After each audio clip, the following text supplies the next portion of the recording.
Breaking Bad's perfect replacement TV series with an 82% Rotten Tomatoes score from critics is different from Walter White's show in one big way. Breaking Bad is considered one of the best crime TV shows of all time.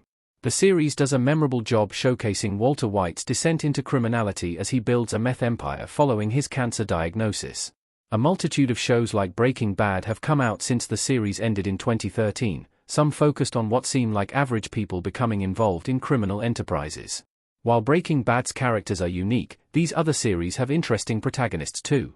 One show in particular is memorable because of the differences its main character has in contrast to Walt.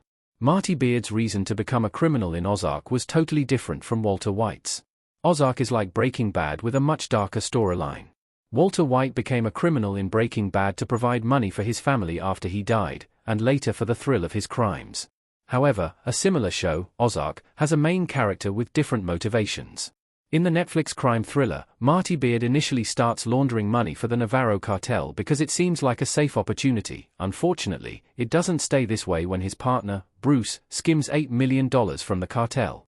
Navarro's lieutenant, Del, orders Marty to take his family to the Ozarks to launder $8 million in 3 months to make up for his partner's mistake. Unlike Walter, Marty and his family in Ozark are forced into their position to save their lives. How else Ozark was different from Breaking Bad? Notable changes make the series a unique experience. Jason Bateman looking worried.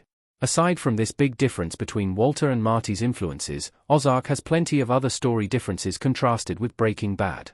For one, unlike Walt keeping his drug empire a secret from his family, Marty's family knows the truth by the end of episode 2.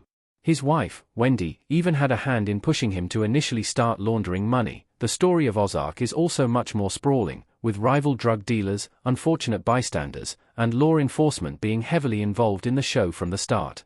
Unlike Breaking Bad, the series feels more like an ensemble between all parties, slowly peeling back various layers as Marty's life grows ever more complicated. You shouldn't go into Ozark expecting another Breaking Bad. The show is unique enough that they're not fully comparable.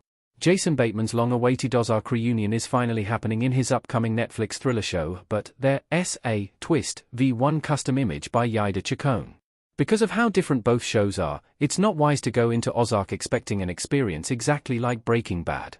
Marty's story is much darker and has more moving parts at the same time than Walt's, with the added stress of him being just one small part of the larger cartel he's working for. While Ozark shares some similarities to it, especially in the general concept, Breaking Bad isn't the same, especially because of the motivations of the series' respective protagonists. It means that, while the newer crime series can feel like its predecessor, it has plenty of unique ideas that keep it from feeling like a retread.